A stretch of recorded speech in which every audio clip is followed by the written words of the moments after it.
He brought his mistress home, kissed her in my doorway, and laughed like I no longer existed. Meanwhile, I was across the street, sipping tea and documenting every second.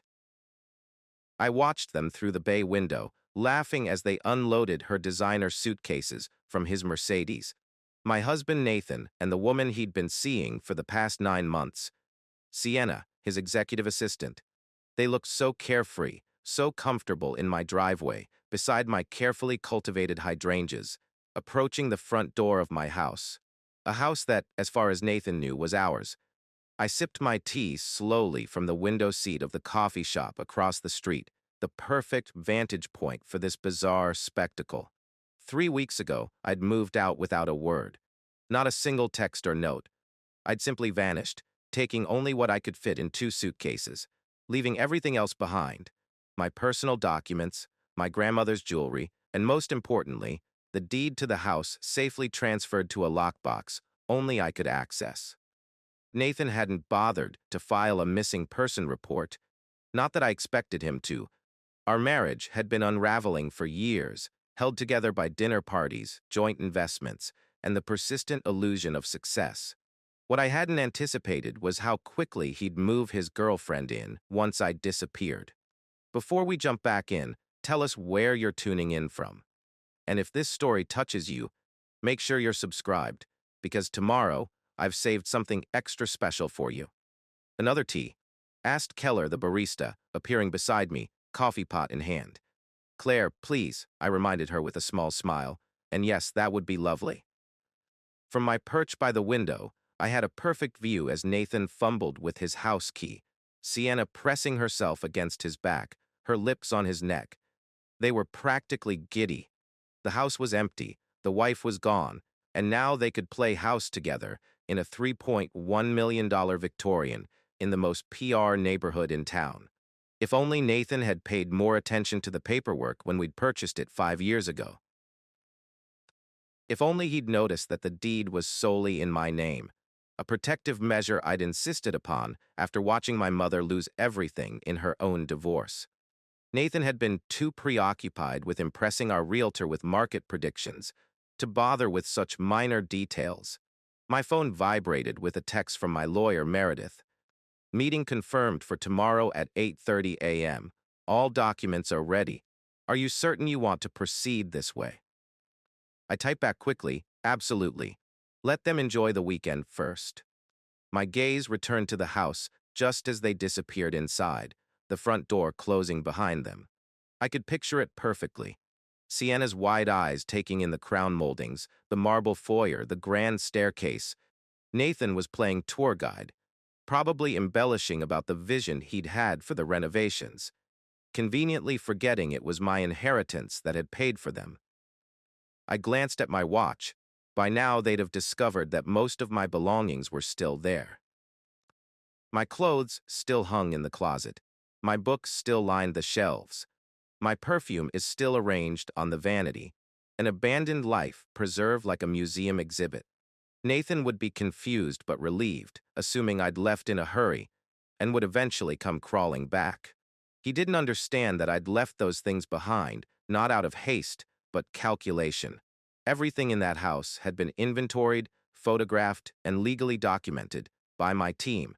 Every item would become evidence of what was about to unfold. The barista, Jenny, according to her name tag, refilled my cup and gave me a curious look. You've been eyeing that house for a while. Friend of yours live there? I took a sip before answering. Actually, I do, or did. It's complicated. Jenny's eyebrows raised slightly. Sounds like there's a story there. There is, I conceded, but it's still being written. Preparing and narrating this story took us a lot of time, so if you're enjoying it, subscribe to our channel. It means a lot to us. Now, back to the story. I'd met Nathan 12 years ago at a charity fundraiser for the hospital where I worked as chief financial officer. He was charming, ambitious, and handsome in that manufactured way that speaks of careful grooming and expensive haircuts. As the newest junior partner at Preston and Blackwell Investment Group, he was eager to impress, dropping names and figures with practiced ease. I was impressed, but not for the reasons he thought. Behind his smooth veneer, I recognized something familiar, the same desperate hunger for success that had driven me from my small-town beginnings to the executive suite. The same determination to never look back, to climb higher, to prove something to the world. We were married within a year, a perfect merger of ambition and assets. For a while, it worked beautifully. We renovated the Victorian, hosted the right parties, joined the right clubs, and made the right investments. Nathan's career flourished, and he eventually made senior partner. I orchestrated our financial portfolio with the same precision I brought to the hospital's Bill's books, quietly building a safety net that Nathan rarely questioned. It was during the 7th year of our marriage that the first cracks appeared. Nathan started coming home later. His explanations about client meetings grew vaguer. The cologne he wore changed subtly. His phone became a closely guarded possession. Classic signs, so predictable they were almost insulting.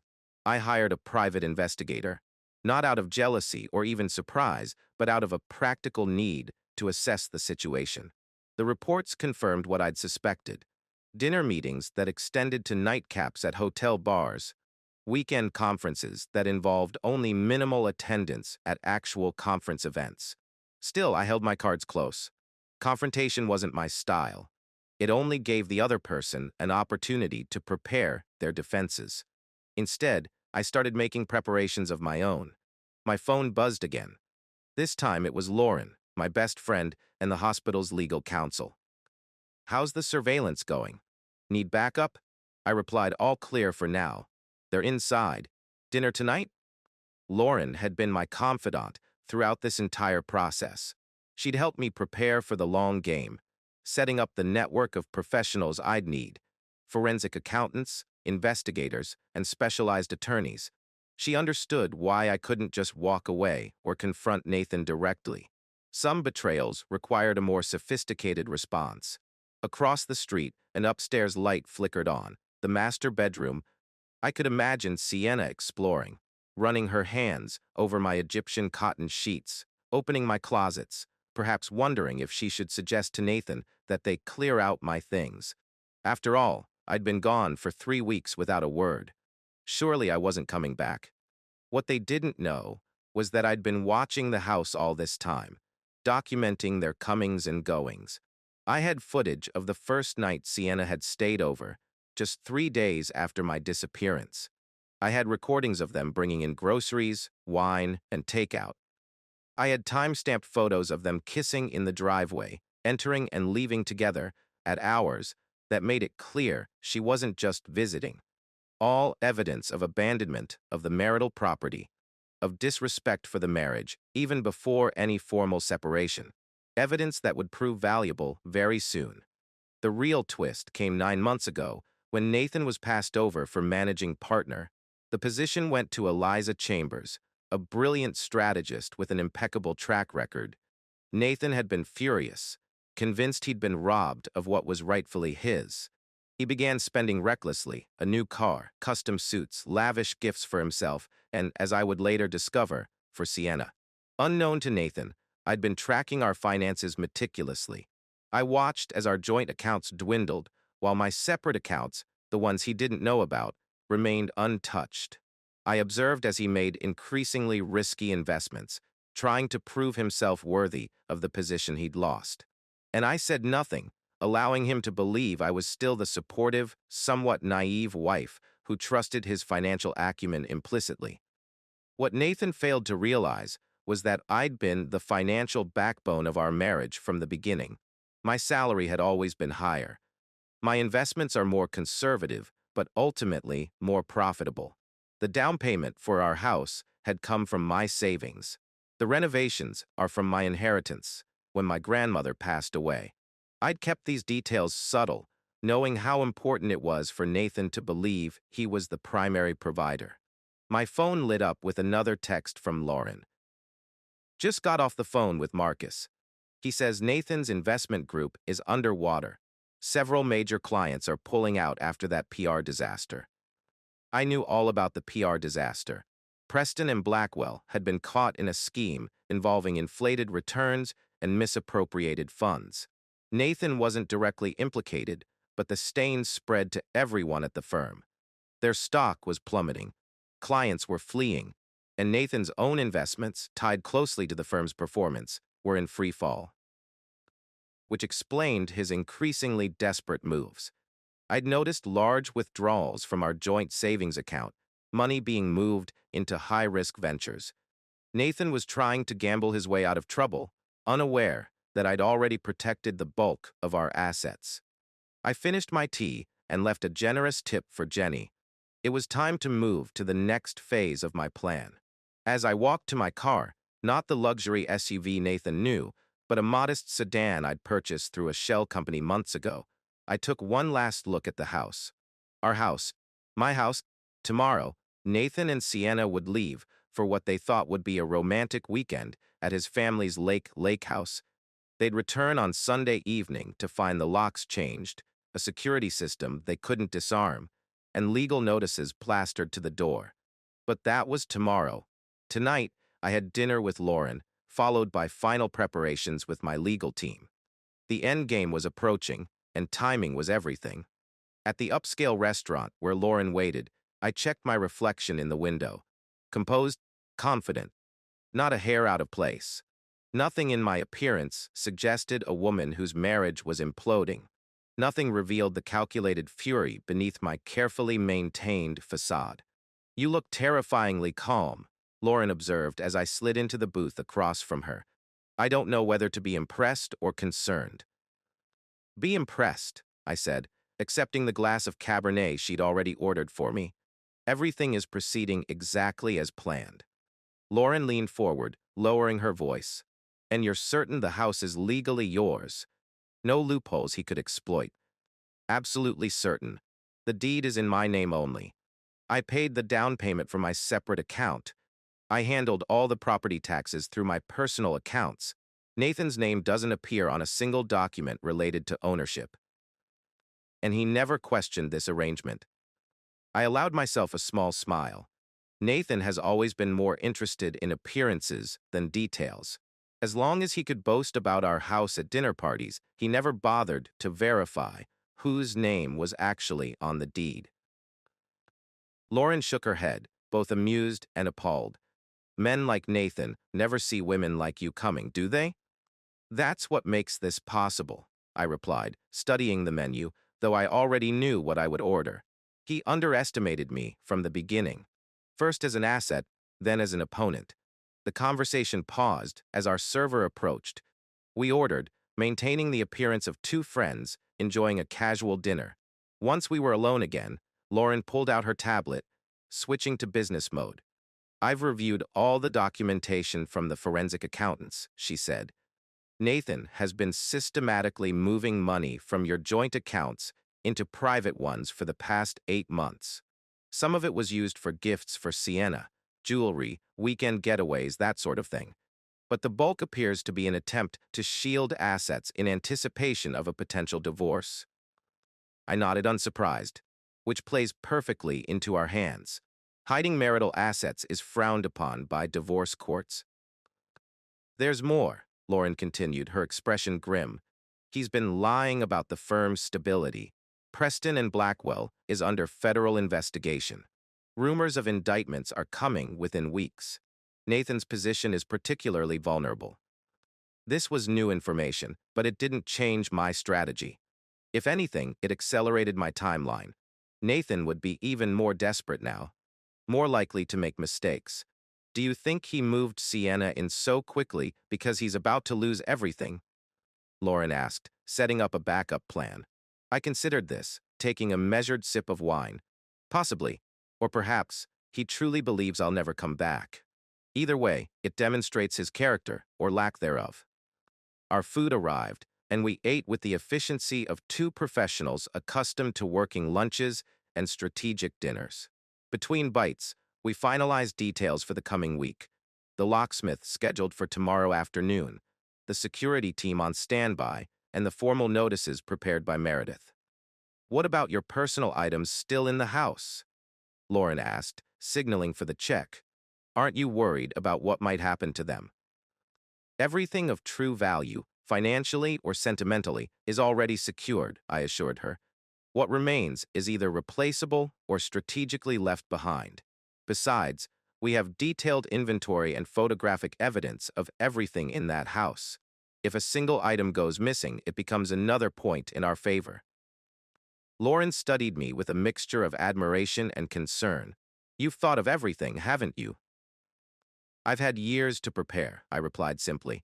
Later that night, in my temporary apartment, a sleek, minimalist space in a secure building downtown, I reviewed the final preparations for tomorrow. The locksmith was confirmed for 2 p.m., when surveillance confirmed Nathan and Sienna would be well on their way to the lake house. The security team would arrive at 2:30 to install the new system and remain on site until Sunday evening. Meredith would deliver the legal notices at 3 p.m., ensuring everything was properly documented. I opened my laptop and checked the tracking app I'd installed on Nathan's phone months ago, another piece of insurance I'd never expected to need. The dot showed him at our house, my house, presumably settling in for the night with Sienna. Tomorrow morning, they'd pack for their weekend getaway, blissfully unaware of what awaited them upon their return. As I prepared for bed, I felt no sadness, no regret, not even anger anymore. Those emotions had burned away months ago, leaving only cool determination in their place. Nathan had made his choices. Now, it was time for him to face the consequences. My phone buzzed with a final text from Meredith. Everything in place for tomorrow. Last chance to reconsider. Approach more conventional options still available. I typed my response without hesitation. Proceed as planned. They deserve the weekend of false security before reality hits. Setting my phone aside, I slipped between cool sheets and closed my eyes. Tomorrow would mark the beginning of the end for Nathan's elaborate illusions. By this time next week, he would understand exactly who he had betrayed, not the compliant, supportive wife he thought he knew, but a woman who had anticipated his every move and prepared accordingly. A woman who owned the very ground beneath his feet and was about to reclaim it. Morning arrived with a clarity that matched my state of mind. I rose early, completed my usual fitness routine, and dressed with particular care, a sleek charcoal suit that projected authority, pearls that had been my grandmother's, and subtle makeup that enhanced rather than concealed. Today wasn't about confrontation. Nathan and Sienna would be long gone before any of my team arrived at the house. Today was about preparation, about setting the stage for Sunday's revelation. My phone buzzed with a text from my surveillance contact. Subjects loading car now. Estimated departure within 30 minutes. Perfect timing. I gathered my essentials and headed out, not to the house, but to Meredith's office for our final briefing. As I drove, I allowed myself to picture Nathan's and Sienna's faces when they returned from their romantic weekend to find themselves locked out of my home, legal notices demanding their immediate and permanent departure. The thought brought a small, satisfied smile to my face as I merged onto the highway, heading toward the next chapter of my carefully orchestrated plan. Meredith's office occupied the 15th floor of a gleaming downtown high-rise, all steel, glass, and intimidating professionalism. The reception area of Harper, Chen and Associates featured sleek furnishings, strategic lighting, and not a single family photo or personal touch. This wasn't a place that specialized in amicable divorces or friendly separations. This was where you came when you needed legal warfare conducted with surgical precision. Evelyn, Meredith greeted me, emerging from her corner office exactly on time. Her handshake was firm, her smile genuine but restrained. At 52, Victoria Graves had built her reputation as the most feared divorce attorney in 3 counties. She specialized in cases where one spouse had significantly wronged the other: infidelity, financial deception, and abandonment. Judges respected her, opposing counsel feared her, and clients like me valued her ruthless efficiency. Confirmation just came through, she said as she led me into her office. Your husband and his companion departed the residence approximately 12 minutes ago. Our surveillance indicates they're headed toward the lake house, as expected. I nodded, unsurprised. Nathan was nothing if not predictable. a quality that had once been comforting, but had ultimately made this entire process almost too easy. The locksmith is scheduled for 2 o'clock, Meredith continued, consulting her tablet as we sat at her conference table. Security team at 2:30, and I'll personally deliver the notices at 3 o'clock. She glanced up. You're certain you don't want to be present? Absolutely certain, I replied. My presence would only create an opportunity for confrontation. Better to let the legal documents speak for themselves. Meredith nodded approvingly. She appreciated clients who understood strategy over emotion. Now let's review the documentation once more. She spread several folders across the table, each labeled with meticulous precision: property deed, financial evidence, infidelity documentation, and abandonment of marital property. For the next hour, we methodically went through each folder, ensuring every document was properly prepared, every photograph dated and authenticated, and every financial record verified. The case we were building wasn't just about reclaiming my house. It was about ensuring Nathan couldn't contest any aspect of the divorce settlement I would eventually offer. The judge assigned to your case is Crawford, Meredith noted, making a small annotation on her legal pad. She has little patience for infidelity and even less for financial deception. The evidence of Nathan moving his girlfriend into the marital home so quickly after your disappearance, without filing any missing person report, will not go over well. And the Denton file? I asked, referring to the discreet investigation we'd commissioned into Preston and Blackwell's financial troubles. Meredith slid another folder across the table. Fresh this morning, the SEC investigation is accelerating. 3 senior partners have already received target letters. Nathan isn't among them yet, but his department is under particular scrutiny.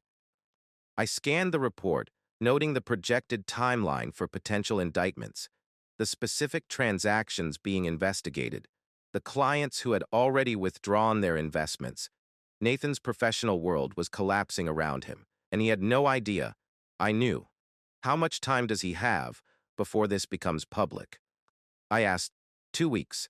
3 at most, Meredith replied. When it breaks, the firm's stock will plummet further.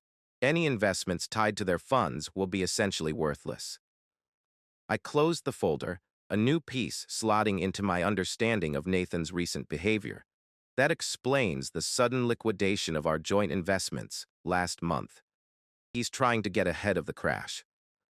Moving assets before a divorce filing is problematic enough, Meredith said.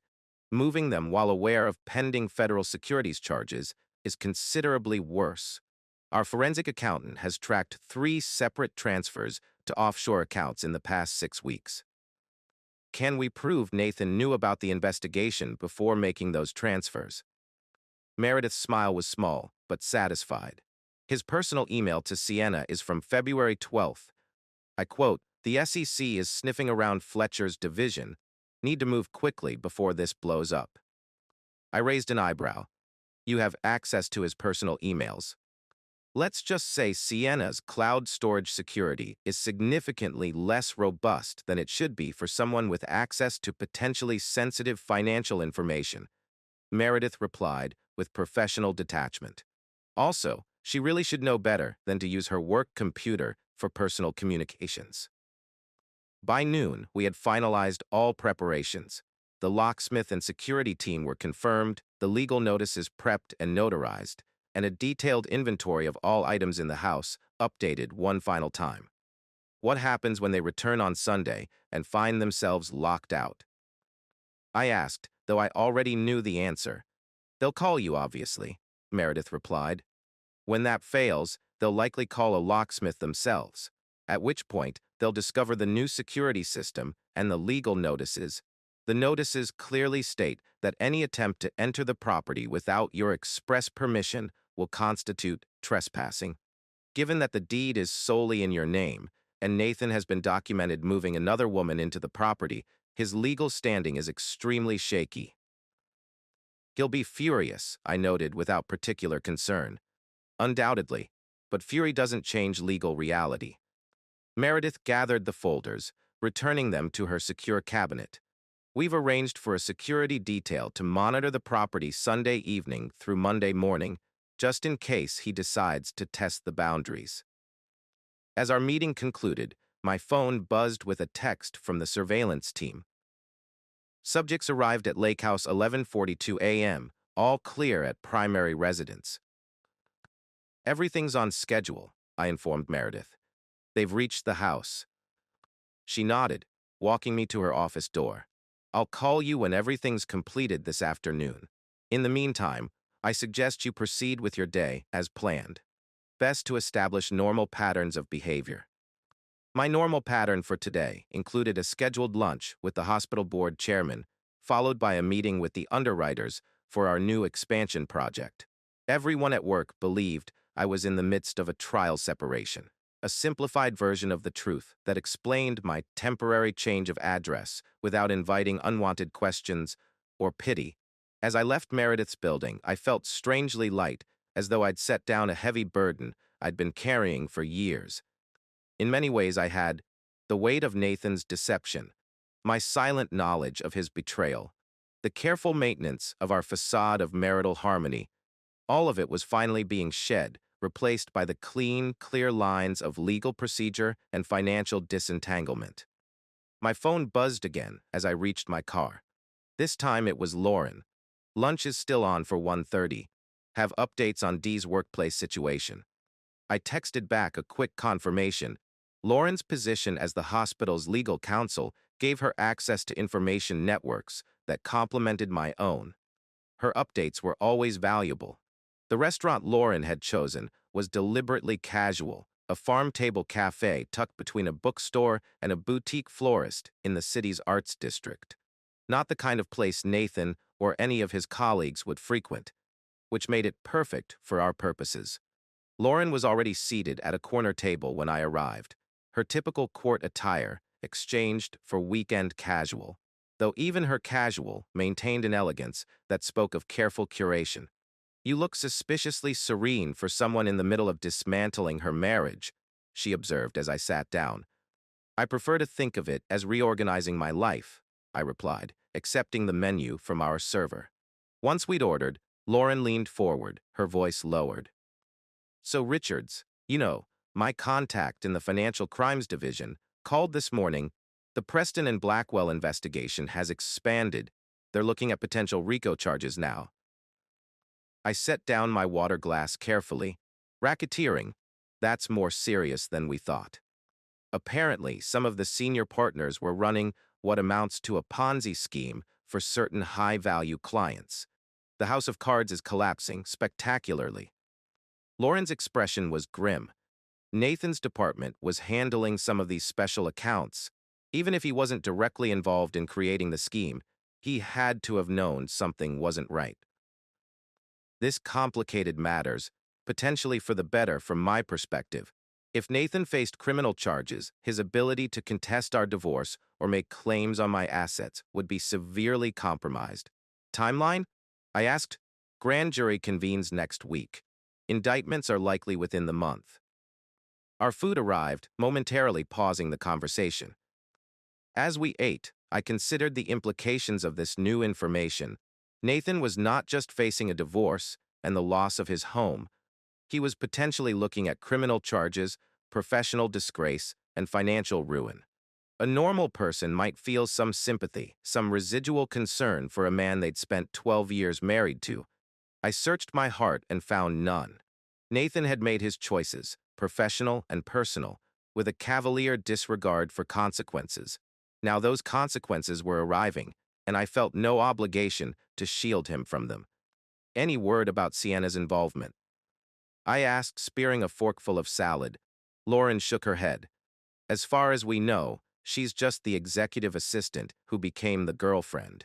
No indication she's involved in the financial issues, although what?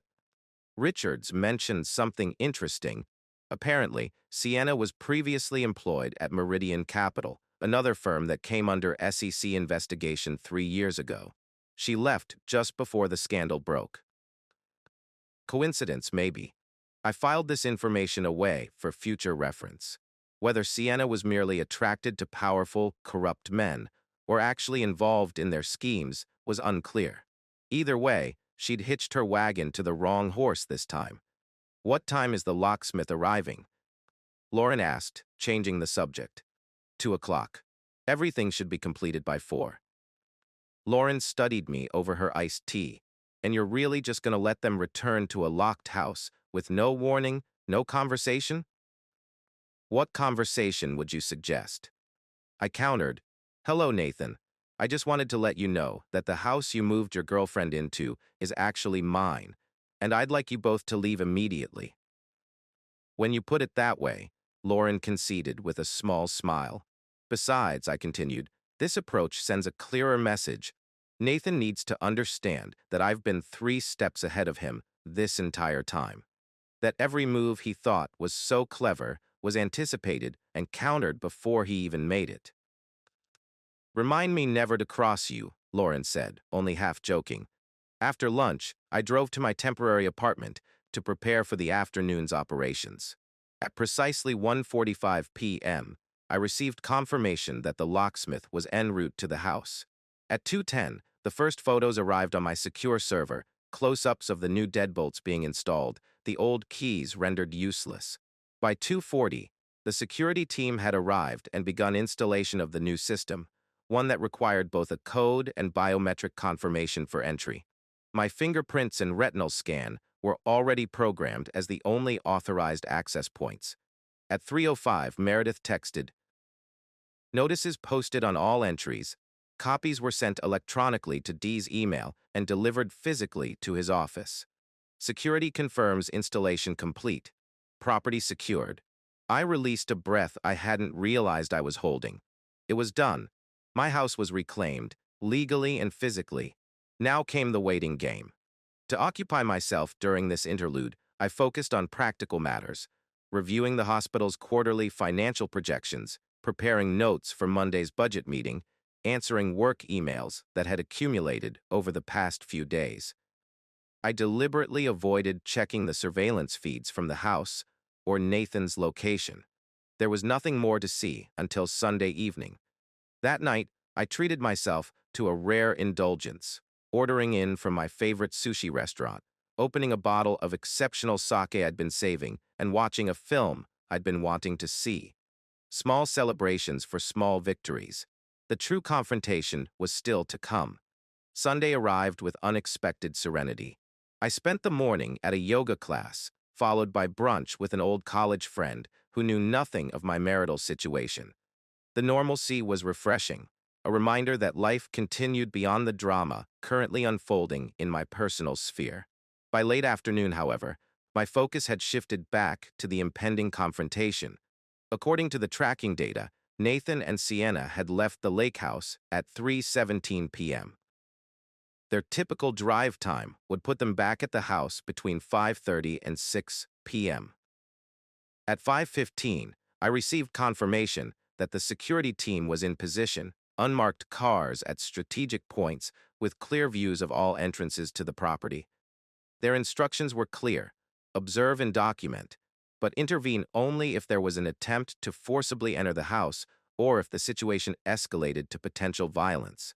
At 5:42, the notification I'd been waiting for.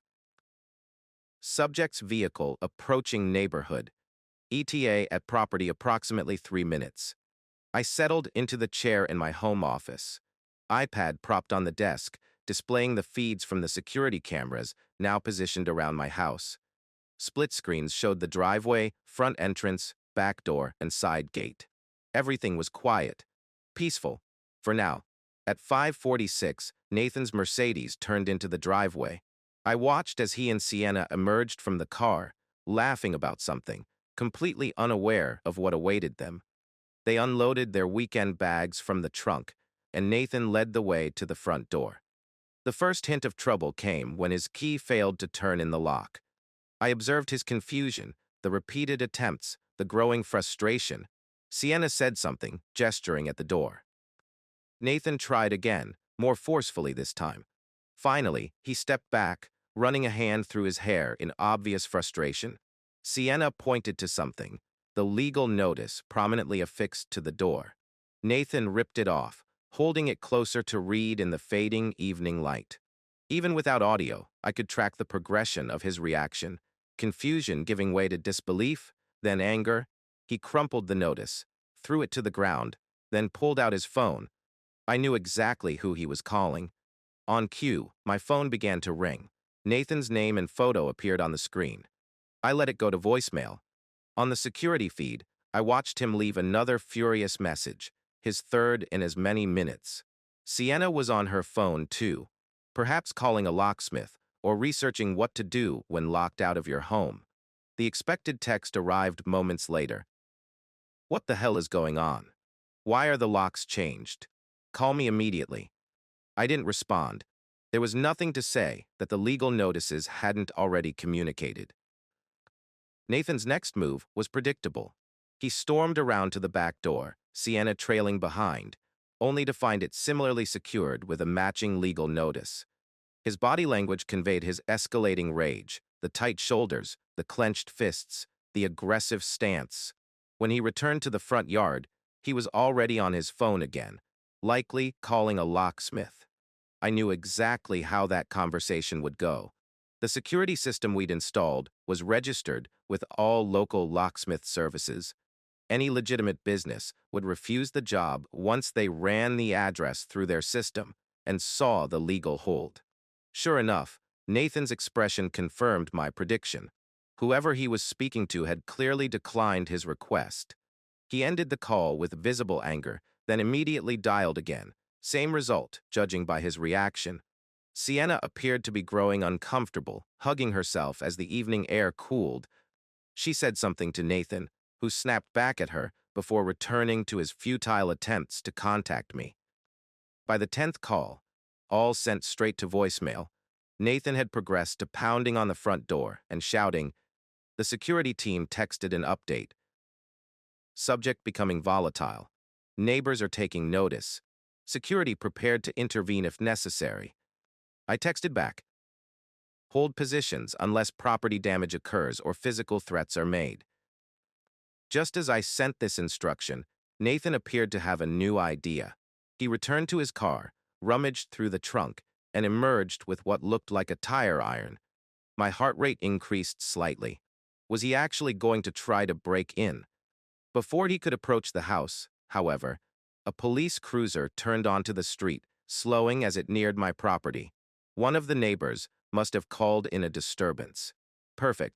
The officers approached Nathan, who was still holding the tire iron. A brief conversation ensued, during which I could see Nathan gesturing wildly at the house, likely claiming it was his home and that he was locked out. One officer examined the legal notice, while the other spoke into his radio, presumably running the address to check property records. The encounter ended exactly as I anticipated. The officers clearly informed Nathan that the property was registered solely in my name, that the legal notices were valid, and that any attempt to enter without permission would constitute criminal trespassing. They instructed him to remove his vehicle from the driveway and leave. Nathan's fury was evident even on the small screen, the red face, the aggressive posturing, the finger-pointing. But against uniformed officers with clear property records, his rage was impotent. Eventually, he stormed back to his car, Sienna hurrying behind him with their weekend bags. As they drove away, I received a final text from the security team. Subjects departing area. Officers are remaining to file an incident report. All documented. I set down my phone and leaned back in my chair, letting out a long, slow breath. Phase 1 complete. My phone buzzed again. Meredith this time. Police report being filed. Officers confirmed legal notices were properly served. Security is staying in position overnight as planned. Well executed, Evelyn. The last sentence brought an unexpected sense of satisfaction. Yes, it had been well executed. From the meticulous documentation of Nathan's infidelity to the strategic timing of my disappearance, from the careful monitoring of his financial maneuvers to today's reclamation of my property, every step calculated, every reaction is anticipated. I knew what came next. Nathan would regroup, consult attorneys, and attempt to mount a counteroffensive. He would discover that his options were severely limited. by the property deed, the evidence of infidelity, the documented financial deceptions, and now the police report regarding his attempt to enter my house with a potential weapon. But that was tomorrow's battle. Tonight, I would sleep peacefully, knowing that Nathan and Sienna were scrambling to find accommodations. Their romantic weekend shattered, their sense of security demolished. My phone buzzed one more time. A text from Nathan, his final attempt of the evening. "You won't get away with this. You have no idea what you're up against. This is my house, too." I smiled faintly at his predictable bluster. How little he knew. How little he had ever known.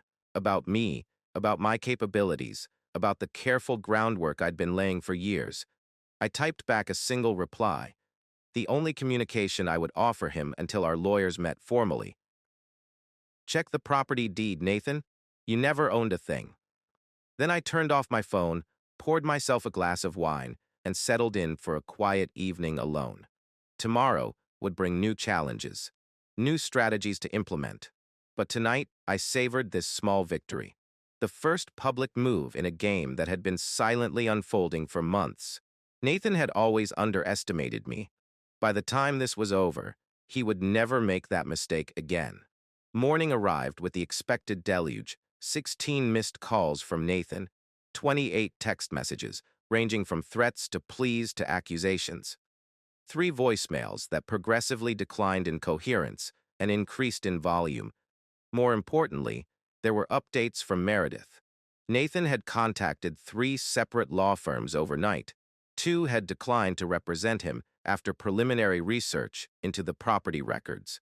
The third, Goldstein and Palmer, known for aggressive litigation regardless of case merit, had scheduled a consultation for 9 a.m. I forwarded this information to Lauren, who responded immediately. "GMP has conflicts with 4 hospital board members. 1 call from me, and they'll drop him like radioactive waste." I considered this option briefly before declining. Let him waste his money on futile consultations. More evidence, evidence of poor judgment. My office voicemail included an angry message from Nathan demanding I call him immediately to sort out this misunderstanding. His corporate email, which I still had access to through backdoor channels, showed frantic messages to colleagues seeking recommendations for real estate attorneys and temporary housing options. Most telling was an exchange with his direct supervisor. "Need emergency personal leave today. Family situation requires immediate attention." The response was not what Nathan had likely hoped for. "Request noted. Be advised, the executive committee is meeting at 8:30 a.m. regarding department audit findings. Your presence is mandatory." Nathan's world was collapsing on multiple fronts, simultaneously. Exactly as I had planned. By the end of today, he would be facing not just the loss of his home and marriage, but potentially his career and freedom as well. I dressed with particular care for my own day, selecting a power suit that projected confidence and control. Today I would attend the hospital board meeting where our new expansion project would be finalized, a professional triumph that would secure my position for years to come. As I applied my makeup, I allowed myself a small, satisfied smile. Nathan had always defined our success as a couple through his achievements, his career advances, his social connections. He had never fully appreciated that my quiet competence, my strategic planning, my financial acumen were the true foundation of everything we had built. Now he would learn that lesson the hard way, as everything he thought was his crumbled beneath him, and everything that was truly mine remained rock solid. My phone buzzed with a text from Meredith. "Court filing prepared, ready to proceed on your command. When would you like to serve him?" I considered the timeline carefully before responding. "Wait until after the Preston and Blackwell announcement. Maximum impact." Meredith's reply was immediate and appreciative. "Strategically sound, will prepare accordingly." I slipped my phone into my purse and headed out, ready to face the day, ready to move forward with the next phase of my carefully orchestrated plan. Nathan thought yesterday's locked door was the battle. He had no idea it was merely the opening move in a much larger war, one he had already lost before it even began. The hospital board meeting proceeded exactly as I'd anticipated. Unanimous approval for the expansion project I'd spent 18 months developing. As chief financial officer, I'd crafted a financing structure that protected the hospital's assets while maximizing growth potential. The chairman's congratulatory handshake and the admiring nods from my fellow executives provided a moment of professional satisfaction that contrasted sharply with the personal chaos I was methodically navigating. "Outstanding work, Evelyn," Dr. Abry, the board chairman, said as we exited the conference room. "The precision of your financial projections continues to impress us all." "Thank you," I replied with a modest smile. "It's simply a matter of anticipating variables and planning accordingly." If only he knew how broadly that philosophy extended beyond my professional life. Back in my office, I found 3 more missed calls from Nathan and a text from Meredith. GMP declined representation after consultation. D is now attempting to secure Richards and Bowman. Richards and Bowman, a mid-tier firm known for taking cases others rejected. Their reputation was built on aggressive tactics rather than legal brilliance. They'd be expensive and ultimately ineffective, but they might create temporary complications. I forwarded this information to Lauren, who responded almost immediately. R&B represents 2 donors currently negotiating major gifts to our new cancer center. Potential conflict. Want me to make a call? Again, I declined the assistance. Let him proceed. More financial damage. More desperate decisions. My professional mask remained firmly in place as I conducted afternoon meetings, reviewed departmental budgets, and finalized quarterly projections. No one at the hospital would have guessed that I was simultaneously orchestrating the systematic dismantling of my marriage and my husband's carefully constructed facade. At 3:42 p.m., a breaking news alert flashed across my computer screen. Federal authorities raid Preston and Blackwell offices. Attached was aerial footage of dark-suited FBI agents entering the gleaming downtown headquarters where Nathan had built his career. My phone buzzed immediately with a text from Lauren. "Happening now. 6 senior partners were taken in for questioning. Richard says indictments are coming tomorrow. D's department was specifically mentioned in warrants." I allowed myself exactly 5 seconds to process this development before responding. Time to accelerate our timeline. Contact Meredith. Events were unfolding faster than even I had projected. The federal investigation had moved from quiet inquiry to public action, and Nathan was now caught in a perfect storm. Personal betrayal exposed, professional misconduct under investigation, legal options dwindling, and financial resources under scrutiny. I sent a brief message to Meredith. "Move forward with divorce filing tomorrow morning. Maximum media coverage." Her response was equally concise. "Documents prepared. 9A filing for maximum news cycle impact. Coordination with the financial press was arranged." The timing couldn't have been more perfect. Nathan would be dealing with the fallout from the federal raid, while simultaneously being served with divorce papers outlining his infidelity, financial misconduct, and false claims to property ownership, all while scrambling for new accommodations and legal representation. As the workday ended, I maintained my usual routine, reviewing final emails, organizing my desk for tomorrow, and exchanging pleasantries with colleagues as I departed. No one would see anything unusual in my demeanor or schedule. Maintaining normal patterns was crucial to controlling the narrative that would inevitably emerge once news of my divorce filing became public. In my car, I checked the tracking app one final time. Nathan's location showed him still at Preston and Blackwell's offices, presumably being questioned by federal agents or desperately trying to salvage client relationships. Either way, he was occupying exactly the position I needed him in, distracted, defensive, and diminished. Instead of returning to my temporary apartment, I directed my car toward a different destination, the house. My house. For the first time since implementing my plan, I would return to reclaim the space that had been temporarily invaded by Nathan and his girlfriend. The security team had been notified of my arrival, and they verified my identity as I approached. The new locks responded to my key. The new security system is linked to my biometric data. Stepping across the threshold felt like reclaiming territory. Not just physical space, but the psychological ground that Nathan had attempted to colonize with his betrayal. Inside, the house looked much as I had left it 3 weeks ago, with subtle differences that spoke volumes about the brief occupation. Sienna's designer coat hung in the entryway closet. A different brand of coffee sat on the kitchen counter. 2 wine glasses remained in the sink from their pre-weekend departure. I moved methodically through the rooms, noting each intrusion, each alteration. In the master bedroom, Sienna's clothes hung alongside mine in the closet, her designer dresses nudging against my tailored suits as if they belonged there. Her cosmetics cluttered the bathroom vanity I had always kept meticulously organized.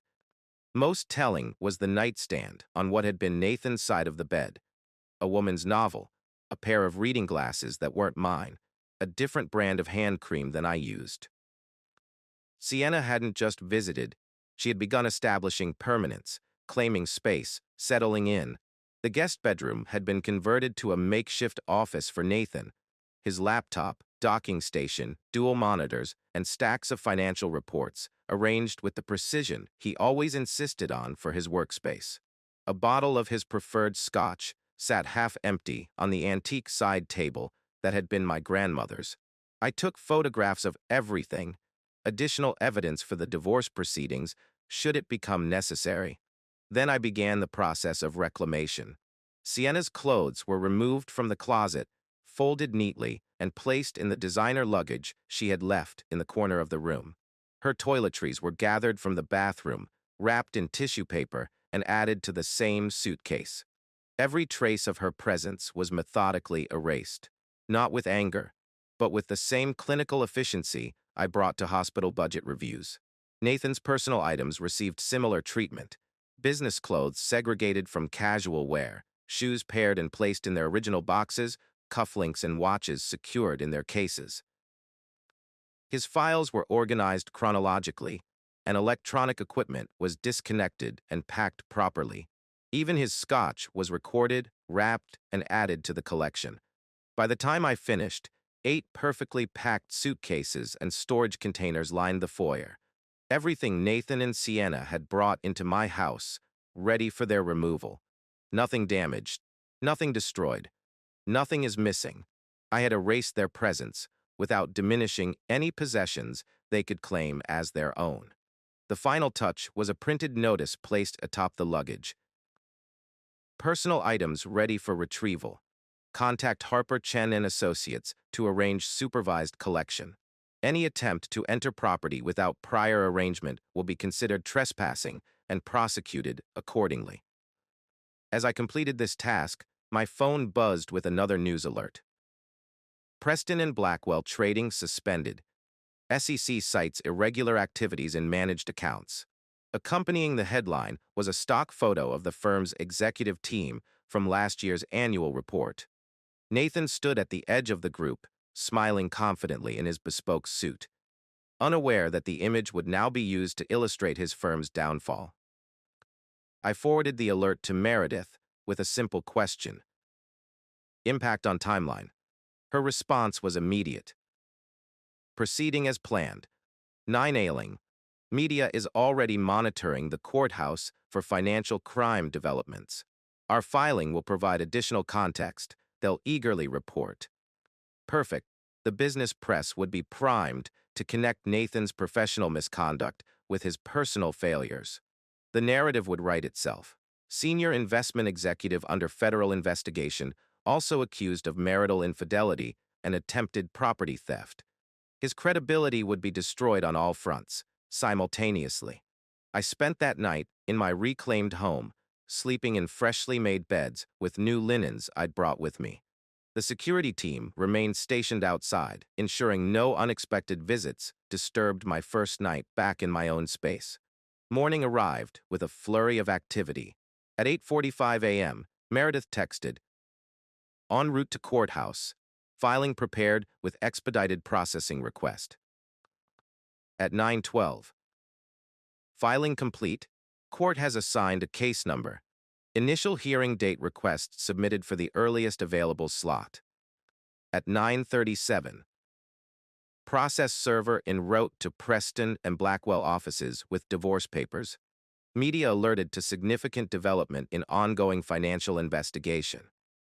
I monitored these developments from my hospital office, maintaining my normal Monday schedule of department head meetings and financial reviews.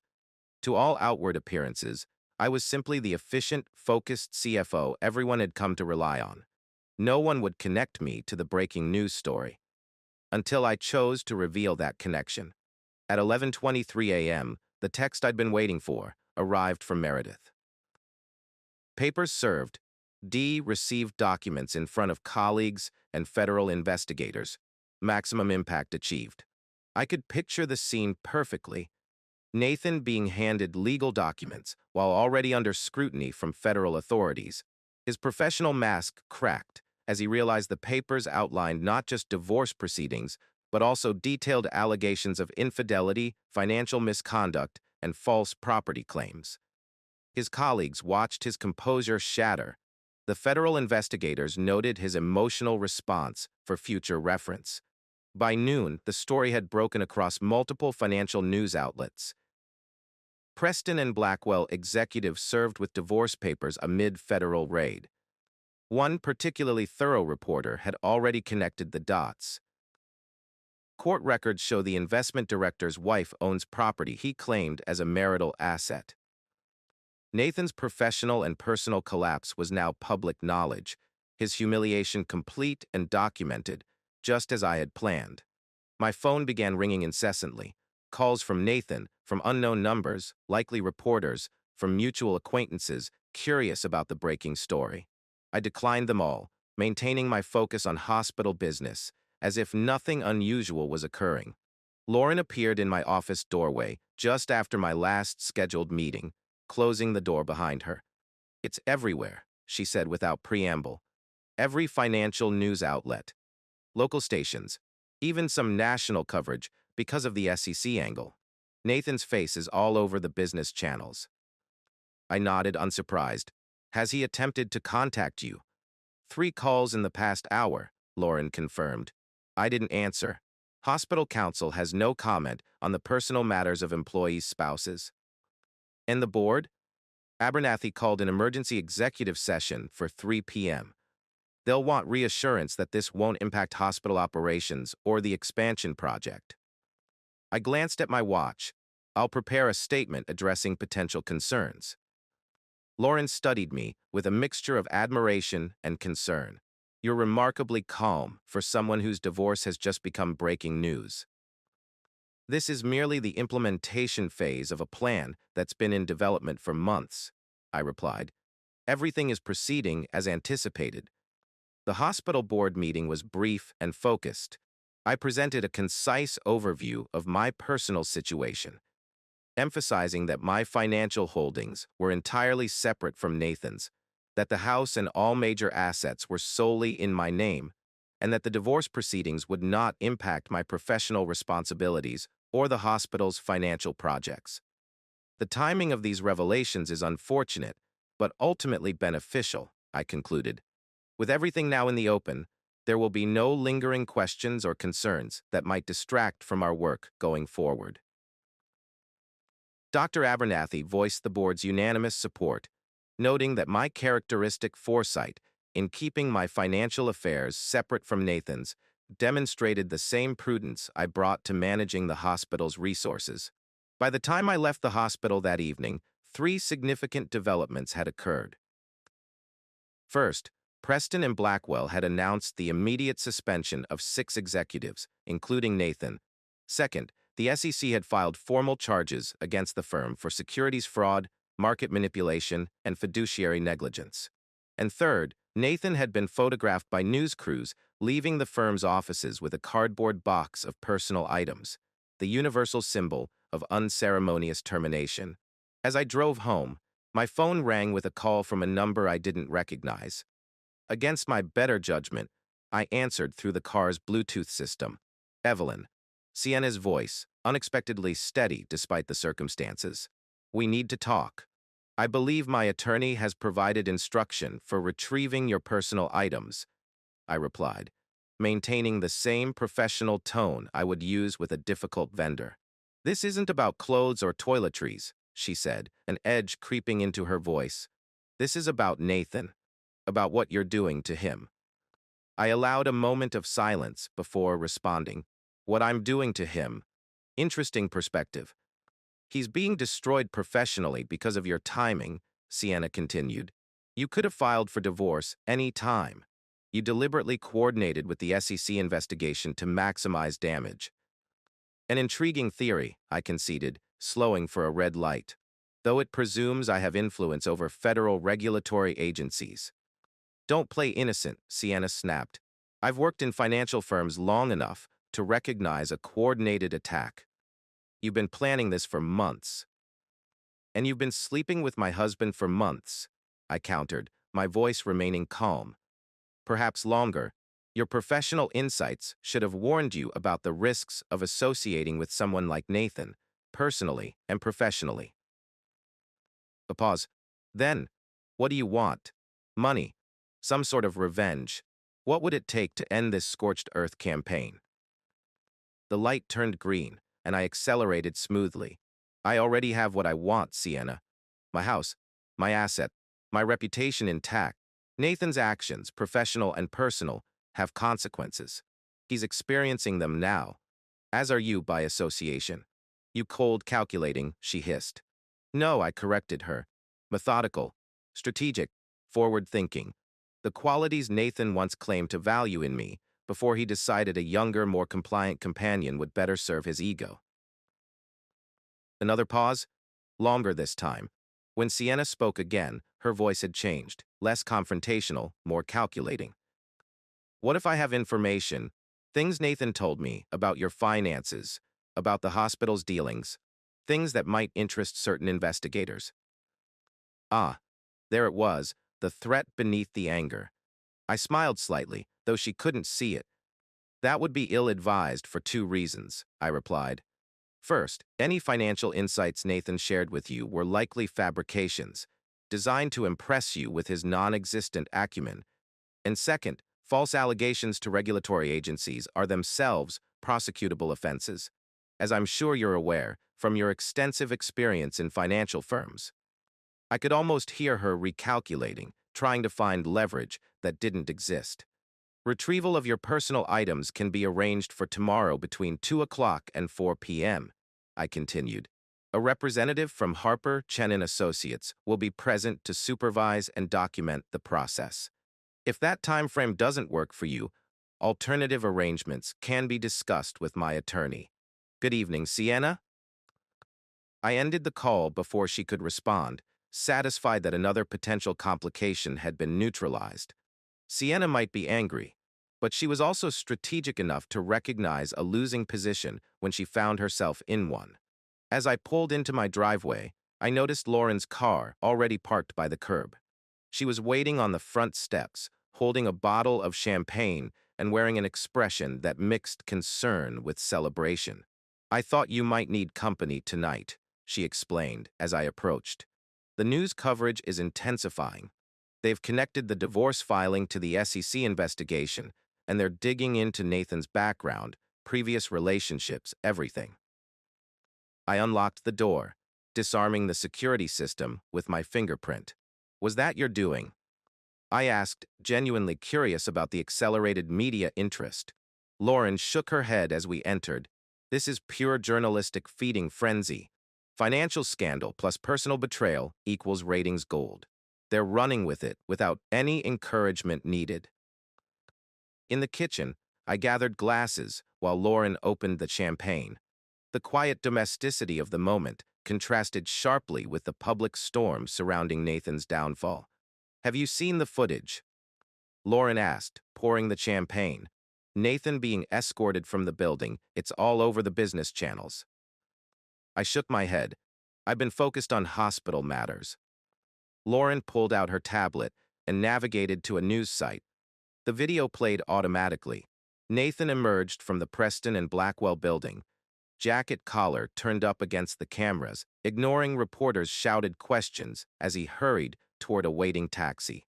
His face was ashen, his normally perfect appearance disheveled. The cardboard box in his arms contained framed photos, a trophy from some investment competition, and what appeared to be his prized limited edition fountain pen collection. "They're saying he's facing potential criminal charges," Lauren commented, accepting the glass I offered her. "Securities fraud, wire fraud, possibly even RICO implications if they can prove he knew about the larger scheme." "And his attorney prospects?" I asked, dwindling by the hour. 3 more firms have declined to represent him since this morning. Apparently, no one wants to be associated with what they're calling the Preston and Blackwell Six. I raised my glass in a small toast. To consequences. Lauren clinked her glass against mine. To meticulous planning. We settled in the living room, the house now fully reclaimed as my own space. Nathan and Sienna's personal items were neatly packed and waiting in the foyer, a visual representation of their ejection from my life. "Sienna called me on my way home," I mentioned casually. She attempted to threaten me with supposed financial information Nathan shared with her. Lauren sat up straighter. "That's concerning. What specifically?" "Nothing substantive," I assured her. "A desperate attempt to gain leverage." I reminded her that fabricating allegations to regulatory agencies carries its own legal risks. "Still," Lauren said, her legal mind already assessing potential threats. "We should document the call.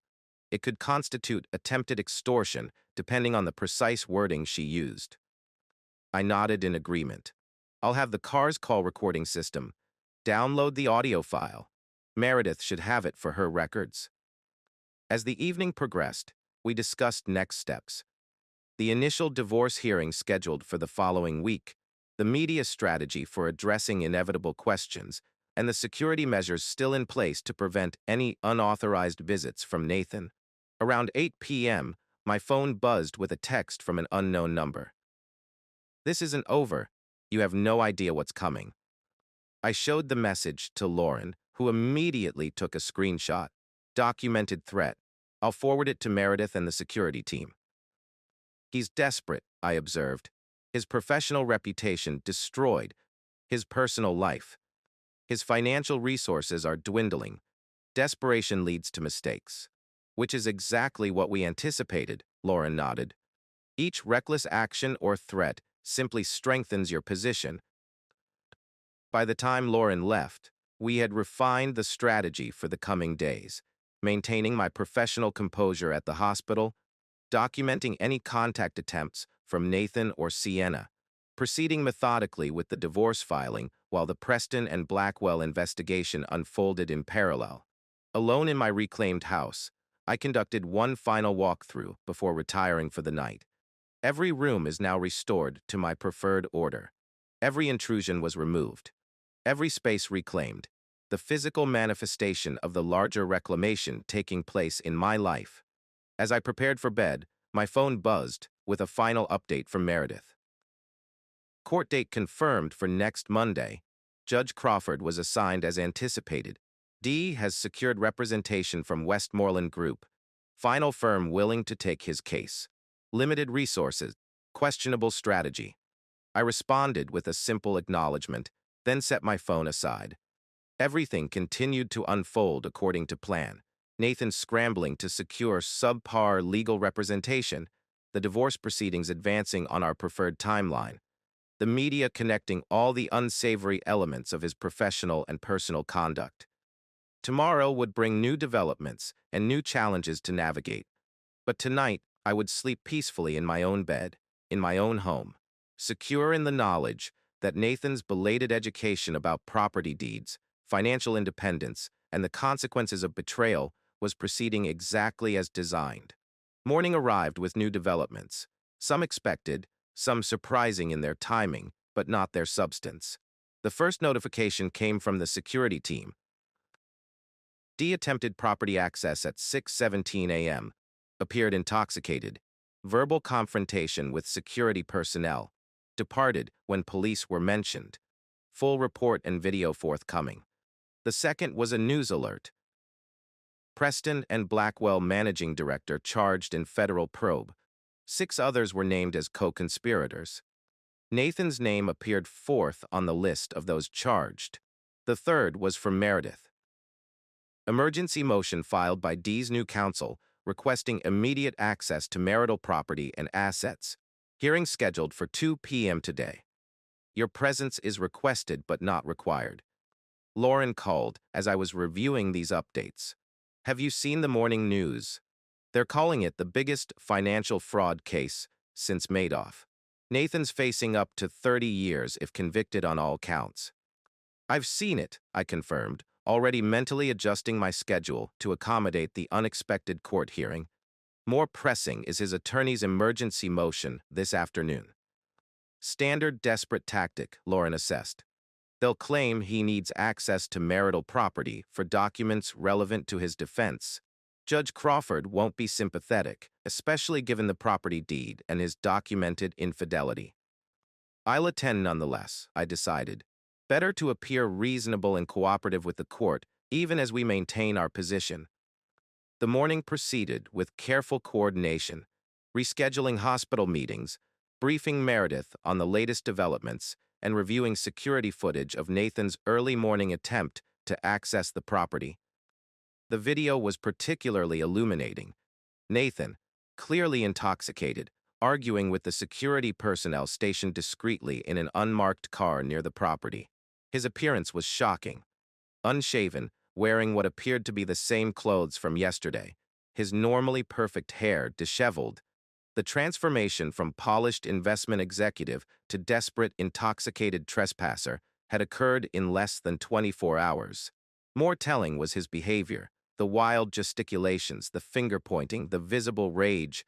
At one point, he actually attempted to push past the security officer, only backing down when informed that police would be called immediately if he took one more step toward the house. I forwarded the video to Meredith with a note. Additional evidence of erratic behavior for this afternoon's hearing. Her response was immediate. Perfect timing. We'll incorporate it into our response to the emergency motion. By 1:30 p.m., I was seated beside Meredith in the county courthouse, reviewing our strategy for the emergency hearing. Nathan had not yet arrived, though his newly retained counsel, a junior partner from the Westmoreland Group, was frantically organizing documents at the opposite table. They're going to argue he needs immediate access to financial records stored at the house, Meredith explained quietly. Records supposedly crucial to his defense in the federal case. Records that don't exist, I noted. All our financial documentation is either with our accountant or in my secure cloud storage. Meredith nodded. Exactly, but they're desperate for any foothold, any excuse to get him back into the house where he might claim partial residence rights. At 1:52 p.m., Nathan finally appeared, escorted by a different attorney than the one preparing at the defense table. This second lawyer appeared to be briefing him rapidly as they approached, likely explaining procedures and limitations. The transformation in Nathan's appearance was stark, even from yesterday's news footage. His bespoke suit hung awkwardly, as if he'd lost weight overnight. Dark circles underlined his eyes, and his normally perfect grooming had given way to stubble and visible disarray. When he noticed me, he froze momentarily, his expression cycling rapidly through surprise, anger, and something approaching fear, before settling into forced composure. The younger attorney guided him to their table, whispering urgently as Nathan continued staring in my direction. I maintained a neutral expression, meeting his gaze briefly before returning my attention to the documents Meredith was reviewing. The message was clear. I was composed, prepared, and completely unmoved by his presence. Judge Crawford entered precisely at 2 p.m., and the bailiff called the court to order. The proceedings began with Nathan's counsel presenting their emergency motion, arguing that critical financial documents needed for his federal defense were located in the marital home, and that my sudden and unexplained reclaiming of the property constituted an attempt to withhold evidence relevant to his case. Meredith listened patiently, making occasional notes, but otherwise displaying complete confidence in our position. When it was her turn to respond, she approached the bench with measured steps. Your Honor, we're prepared to address each claim individually. But first, let me clarify several fundamental misrepresentations in opposing counsel's motion. She proceeded to systematically dismantle their arguments, presenting the property deed showing my sole ownership, documentation of Nathan's infidelity, including his moving another woman into my house, evidence that all relevant financial records were either with our accountant or in secure digital storage accessible to both parties, and finally, the security footage from that morning showing Nathan's intoxicated attempt to access the property. Far from withholding evidence, Meredith concluded, my client has simply secured her legal property from unauthorized access after documented intrusion. Mr. Keller's professional difficulties are entirely separate from this divorce proceeding, though his attempts to conflate them suggest a concerning pattern of misrepresentation. Judge Crawford, known for her no-nonsense approach, addressed Nathan's attorneys directly. Counselors, is there any evidence that documents exclusively related to Mr. Keller's federal case, not marital finances, not personal records, but specifically his defense against federal charges, are physically located in this property and nowhere else? The junior attorney glanced nervously at his senior colleague before responding. Your Honor, Mr. Keller believes certain documents and electronic records are stored there that would be beneficial to his defense. That wasn't my question, Judge Crawford noted dryly.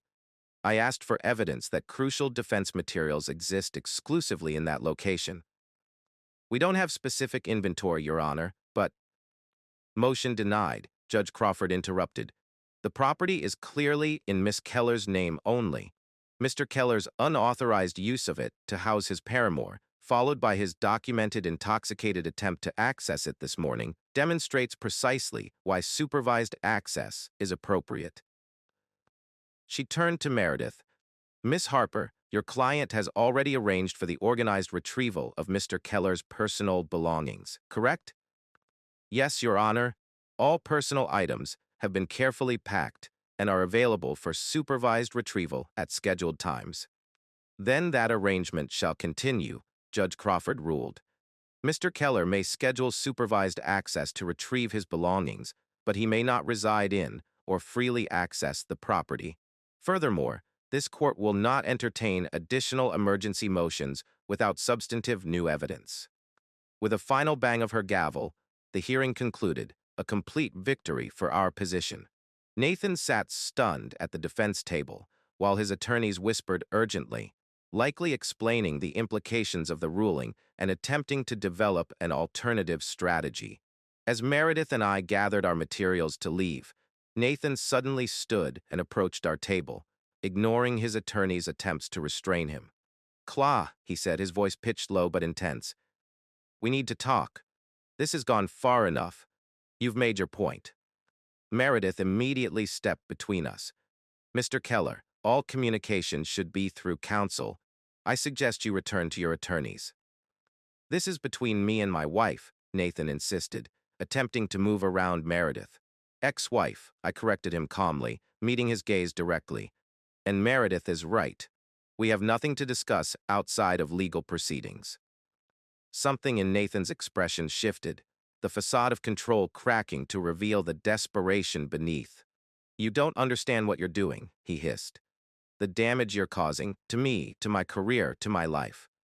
I understand exactly what I'm doing, I replied, maintaining the same calm tone, just as you understood exactly what you were doing when you moved your girlfriend into my house, when you depleted our joint accounts, when you lied about your firm's activities. His face flushed with anger. You self-righteous. Mr. Keller, Judge Crawford's voice cut through the tension. She was still at the bench, observing the exchange. I strongly advise you to step away and allow Miss Keller and her counsel to depart. Any further attempts at unauthorized communication will be noted in the court record. Nathan's attorneys finally managed to pull him back, whispering urgently as they guided him toward the exit. The defeated slump of his shoulders contrasted sharply with his attempted intimidation moments earlier, a visual representation of his rapidly diminishing power. As Meredith and I left the courthouse through a side entrance to avoid potential media, she remarked, "His behavior today only strengthens our case. Approach you like that, attempting intimidation in front of the judge. It's the kind of impulsive action that destroys credibility." It's also predictable, I noted. Nathan has always reacted poorly to losing control. The more pressure applied, the more erratic his behavior becomes. Which is exactly why your strategy has been so effective, Meredith acknowledged. Each loss compounds the next, increasing his desperation, leading to further missteps. Back in my car, I checked my phone to find multiple updates waiting. The federal charges against Preston and Blackwell had expanded to include potential criminal conspiracy. Nathan's assets had been frozen as part of the investigation, and most significantly, a reporter had uncovered Sienna's employment history at another firm previously investigated for similar violations. The narrative was evolving exactly as anticipated. Nathan's professional conduct and personal betrayal merging into a single story of spectacular downfall. And I had orchestrated every aspect of it, from the timing of my disappearance to the reclaiming of my house, from the divorce filing to the court appearances. As I drove away from the courthouse, I allowed myself a small, satisfied smile. Nathan had always underestimated me, my intelligence, my foresight, my capacity for strategic patience. Now he was learning the true cost of that miscalculation, one devastating revelation at a time. The next 2 weeks unfolded with the precision of a meticulously choreographed performance. Each day brought new developments in Nathan's professional and personal collapse, while I maintained my carefully crafted equilibrium. By Thursday morning, 7 days after the initial court hearing, the Preston and Blackwell scandal had expanded beyond anyone's initial projections. 3 senior partners had accepted plea deals in exchange for testimony against the others. The SEC had frozen all executive assets pending further investigation, and Nathan's name appeared prominently in every article about the firm's fraudulent activities. "They're calling it a classic Ponzi scheme with a modern twist," Lauren explained during our weekly lunch. "Using client funds to cover trading losses, falsifying returns, creating shell accounts to hide the money flow. The federal prosecutor is comparing it to Madoff's operation, just on a smaller scale." I sipped my sparkling water, absorbing this information with practiced composure. And Nathan's specific involvement. According to the latest filings, he personally managed several of the fraudulent accounts. They have documentation showing he knew about the discrepancies for at least 18 months, coincidentally around the time he began his affair with Sienna. That timing wasn't coincidental, of course. Financial pressure and personal betrayal often moved in tandem, each feeding the other in a downward spiral of increasingly poor decisions. "Speaking of Sienna," Lauren continued, lowering her voice, though we were seated in a private corner of the restaurant. "Did you see this morning's business section? They've connected her to 3 different firms that faced regulatory action, always as an executive assistant to a director, later charged with financial improprieties, always departing just before investigations became public." I hadn't seen the article, but the pattern aligned with my own research into Sienna's employment history. "They're suggesting she was somehow involved in the schemes." Lauren shrugged. "Nothing that direct yet, but they're certainly implying she has a habit of forming relationships with executives engaged in questionable practices. Whether she was an accomplice or simply had terrible judgment in men remained unclear. The distinction wouldn't matter much for Sienna's future employment prospects. Association with multiple financial scandals effectively ended careers in the investment world, regardless of personal culpability. My phone buzzed with a text from Meredith. "Dee's attorney is requesting a settlement conference." Apparently, federal counsel advised resolving divorce quickly to focus on criminal defense. This development was earlier than anticipated, but not unwelcome. Nathan's legal resources were stretched thin, between the criminal charges and divorce proceedings. Settling the latter would allow him to concentrate on the former, a practical decision his attorneys had likely been pushing for days. I responded simply, "What terms are they proposing?" Meredith's reply came moments later. "None yet, floating the concept only. Shall I schedule a preliminary discussion?" After brief consideration, I texted back, "Proceed, but maintain all current positions on property and assets." The strategic advantages of a settlement were considerable. A negotiated agreement would avoid protracted court battles, prevent any unexpected judicial rulings, and, most importantly, provide a clean, definitive end to my connection with Nathan. The criminal proceedings against him might drag on for years, but our divorce could be finalized and behind me in a matter of weeks. "Good news?" Lauren asked, noting my slight smile. "Potentially.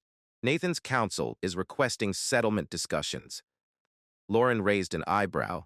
That was faster than we projected. His resources must be even more limited than we thought. "The federal case takes precedence," I noted. "His attorneys are likely advising him to simplify where possible." "And will you agree to settlement talks?" "Of course.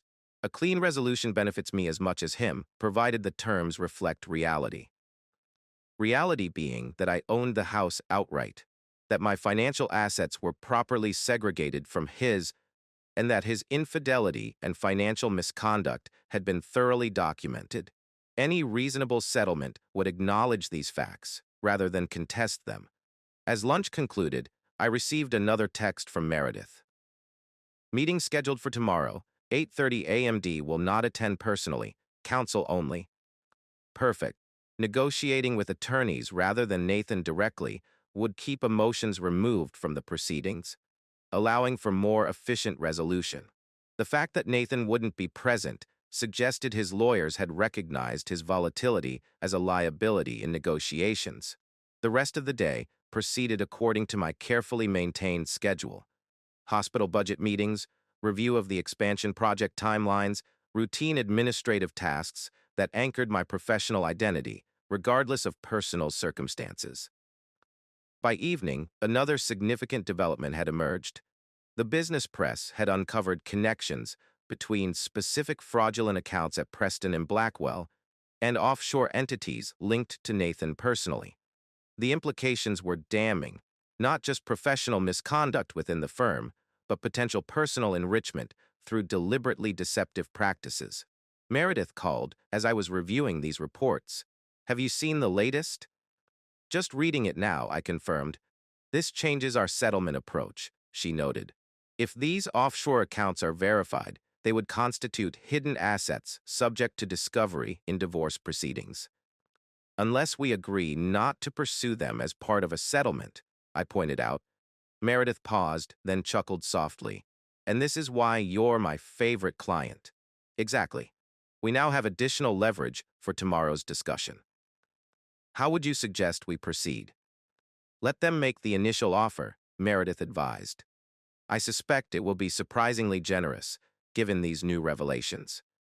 They'll want to avoid any additional financial scrutiny from our forensic accountants, which could potentially uncover evidence relevant to the criminal case." The strategy was sound. By allowing Nathan's counsel to establish initial terms, we would gain insight into what they were most concerned about protecting or concealing. That information itself had value beyond any specific dollar amount they might propose. The settlement conference the following morning validated this approach entirely. Nathan's attorneys, now expanded to include a specialist in white-collar criminal defense, proposed terms that were indeed surprisingly favorable. They conceded full ownership of the house, which was already legally mine, acknowledged the separation of financial assets, and even offered a substantial cash settlement to expedite proceedings and provide closure for both parties. This last element was particularly telling. Nathan had no legal obligation to provide additional funds beyond returning any marital assets he might have appropriated.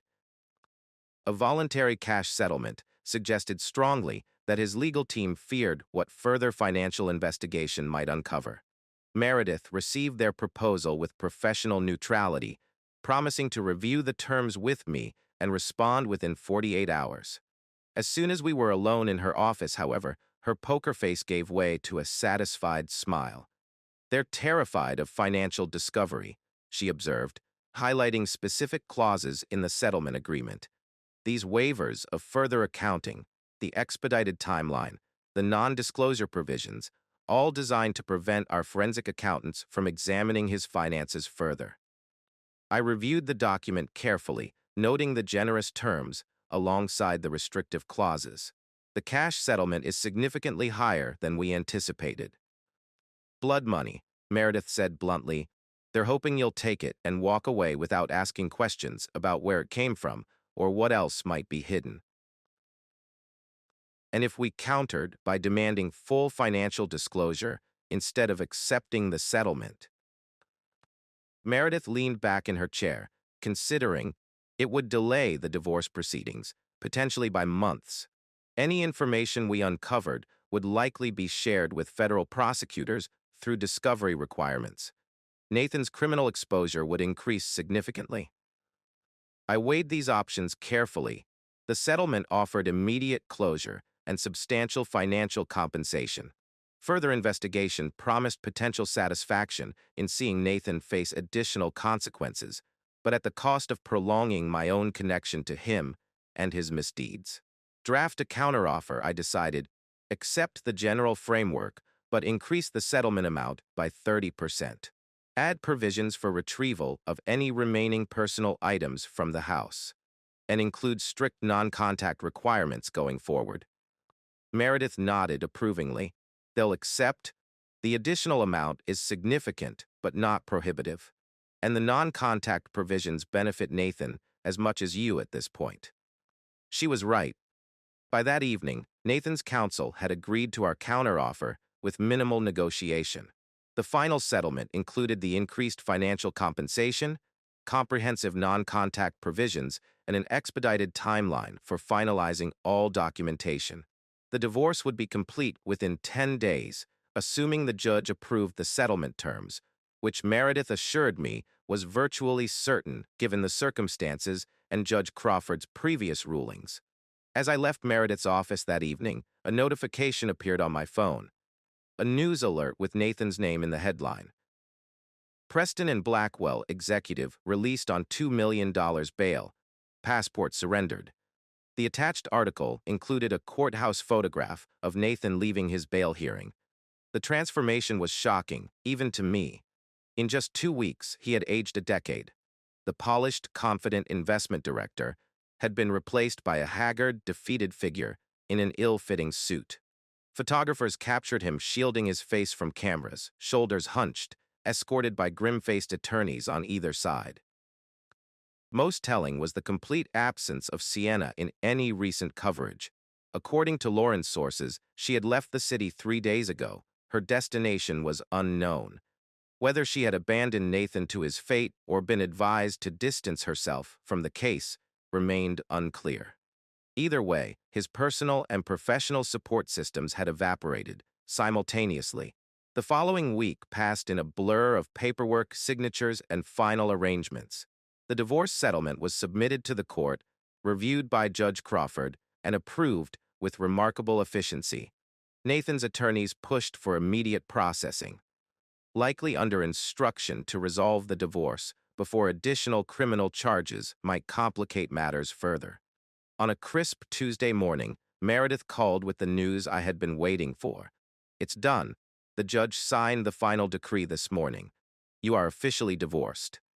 The words landed with surprising gentleness. Not the dramatic climax one might expect after months of strategic planning, but rather the quiet conclusion of a necessary business transaction. "Thank you," I said simply, "for everything." "My pleasure," Meredith replied, professional but warm. "The final settlement has been transferred to your account.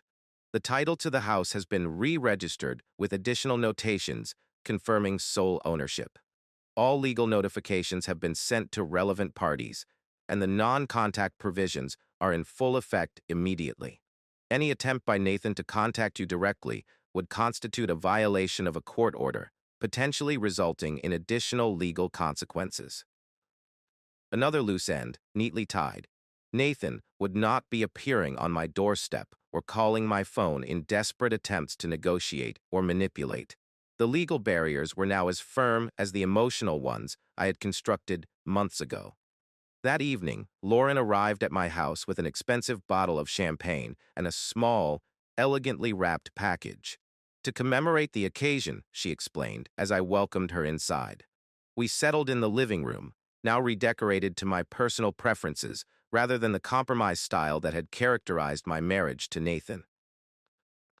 The new furniture, artwork, and color scheme reflected my aesthetic completely. No concessions, no accommodations for anyone else's taste. Lauren raised her glass in a toast. To new beginnings, clean breaks, and bulletproof property deeds, I smiled, clinking my glass against hers. And to thorough preparation. Open your gift, she urged after we had each sipped the excellent champagne. The small package contained a beautiful silver paperweight, elegantly engraved with a single word, prevail. It seemed fitting, Lauren explained. Not just surviving, but prevailing, coming through stronger than before. I turned the paperweight in my hand, appreciating both the sentiment and the craftsmanship. It's perfect, thank you. As we enjoyed the champagne, Lauren updated me on the latest development in Nathan's case. 3 more executives had accepted plea deals, each implicating him in increasingly serious violations. His bail conditions had been tightened after prosecutors expressed concern about potential flight risk, and the offshore accounts connected to him were now under scrutiny by international financial crime units. They're projecting a minimum 10-year sentence if he's convicted on all counts, Lauren noted. Possibly more depending on what the offshore investigation uncovers. I absorbed this information with the same cool detachment I'd maintained throughout the process. Nathan's fate was no longer connected to mine in any way. His choices had led him to this point, just as my choices had led me to mine. And professionally, Lauren asked, changing the subject. The hospital board remains supportive. More than supportive, I confirmed. The expansion project is proceeding ahead of schedule. My quarterly performance review was exemplary, and Dr. Abry has hinted at potential advancement opportunities in the coming year. My professional success continued uninterrupted, perhaps even enhanced by the contrast between my composed handling of personal challenges and Nathan's spectacular implosion. Where his career lay in ruins, mine continued its steady upward trajectory, built on the solid foundation of competence rather than deception. After Lauren departed, I moved through my reclaimed home with a sense of peaceful completion. Each room now reflected only my preferences, my choices, and my vision. No traces of Nathan remained. All his belongings had been removed. All evidence of his temporary occupation erased. In my home office, I opened the secure file I had maintained throughout this process, a detailed documentation of Nathan's betrayal, my strategic response, and the ultimate resolution. The final entry would be made tonight, closing this chapter permanently. As I typed the concluding notes, a news alert appeared on my computer screen. Federal prosecutors expand Preston and Blackwell case. New evidence suggests international money laundering. Nathan's world continued to collapse, the consequences of his actions multiplying beyond even careful projections. But that story was no longer connected to mine. I had extricated myself completely, protecting what was mine while allowing him to face the natural repercussions of his choices. I completed my final entry, saved the file, and closed the document. Then I activated the secure deletion protocol we had established months ago, systematically removing all traces of my documentation from any potentially discoverable source. The record of my strategy existed now only in encrypted backups accessible solely to me, insurance against any future attempts to rewrite this history. 1 year later, I stood at the window of my executive office on the top floor of the hospital's new wing. The expansion project I had spearheaded is now completed ahead of schedule and under budget. My promotion to Chief Executive Officer had been announced the previous month, culminating years of strategic career advancement. The morning's business news had included a small item about Nathan's sentencing. 15 years in federal prison, forfeiture of all assets, restitution payments that would extend well beyond his release. Sienna had reportedly testified against him as part of her own immunity agreement, revealing that their relationship had begun not as a romantic connection, but as a strategic partnership to conceal financial misconduct. I felt no satisfaction in this news, no vindictive pleasure in Nathan's downfall. Those emotions had burned away long ago, replaced by the cool clarity that had guided me through each phase of my response to his betrayal. What remained was simply recognition of natural consequences. His actions had produced precisely the results that should have been expected. My assistant knocked lightly on the open door. "Your 8:30 is here, Miss Keller. The investment committee for the new oncology center." "Thank you, Jennifer. I'll be right there." I gathered my presentation materials and took one last look at the view from my window. The city spread out below, opportunities extending in every direction. My house remained my sanctuary. My career continued its ascent, and my life proceeded on the path I had carefully constructed. Nathan had moved his girlfriend into my house, never bothering to read the deed that would have revealed his vulnerability. That single act of carelessness, born of arrogance, entitlement, and underestimation, had set in motion the complete dismantling of his carefully constructed facade. I closed my office door and headed toward the conference room, my steps measured and confident. The past was properly archived, its lessons incorporated, but its hold released. Ahead lay possibilities limited only by my vision and determination. A future built on the solid foundation of knowing exactly what I owned, what I was worth, and what I was capable of achieving. Nathan had learned those facts too late. I had known them all along. In the end, I didn't need to destroy him. He did that all on his own. All I did was reclaim my power and choose myself. True revenge isn't chaos or cruelty, it's growth, peace, and no longer needing to look back. If you're hurting right now, let that pain fuel your healing. Set boundaries, invest in your future, and remember, walking away is sometimes the loudest thing you'll ever do. Have you ever found strength after betrayal? Drop your story in the comments. I'd love to hear how you turn the page.